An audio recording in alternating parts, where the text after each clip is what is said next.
Aren't you afraid? The woman behind the counter at the mini mart in a small town in Kansas asked me this. Hundreds of people in my 2,000-mile journey would ask me, aren't you afraid? So I gave her my standard response. Of the farmers? The road crew guys? Like, who am I supposed to be afraid of? And she looked at me very earnestly. Well, the psychopaths. And I said, I think we outnumber them. I haven't met any, actually. I've had nothing but very gracious, amazing experiences so far. And she said, oh, thank you. And I started to pay for my chocolate chip muffin. I ate a lot of chocolate chip muffins. And she said, no. And she got out her purse and she put money in the till and she paid for my muffin. And so often, people making, minimum wage would buy me lunch and say, I like what you're doing. And so I thought to myself, like, when did we become afraid of a grown woman in daylight, wearing a camera on her head, to walk?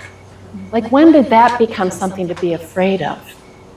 When I was a kid, it was the 70s, and my mom would say, be home for dinner, and I'd say, bye, Mom, see you for dinner, and I'd run out the door. And that was it. They didn't worry. We were kids, but a grown woman in 2011 can't walk? So I went walking along.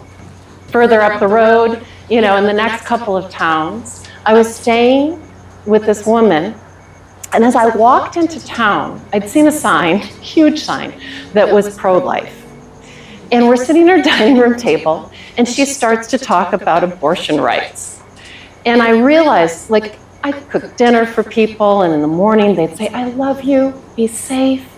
I was like family. And she'd maybe forgotten that I had a live camera going, so I said, oh, you're live on the internet. And she said, oh, yeah, I know. And then her friend who'd come over for dinner leaned into the camera and he said, yeah, I got kicked out of the military because I'm gay. And he started talking about his experiences in the military and how somebody turned him in and he got kicked out of the service and lost his pension and everything. And again, I said, yeah, there's people watching, it's live streaming, because I'm thinking this town, maybe somebody's going to hurt them, or maybe somebody's going to egg her house. And he said, oh, and he leans in and he says, and I'm single. And I'm like, okay. So later that evening, she said, I'm going to go get some groceries. So of course, she left me alone in her house, which is what you do with a stranger who's staying at your house.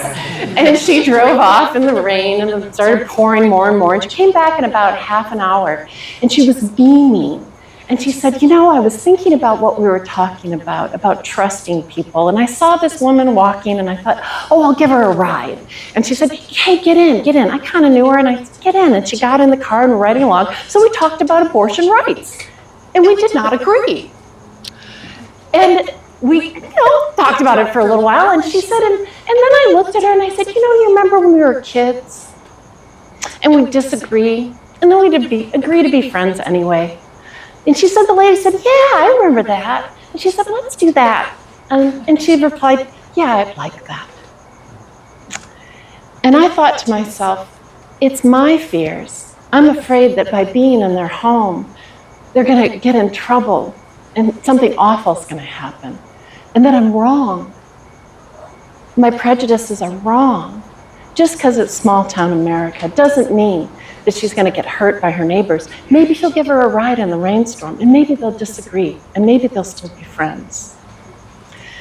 And I had chills thinking of that, and I thought, maybe I'm wrong about so many things. Maybe we're all wrong. Maybe we could live in a country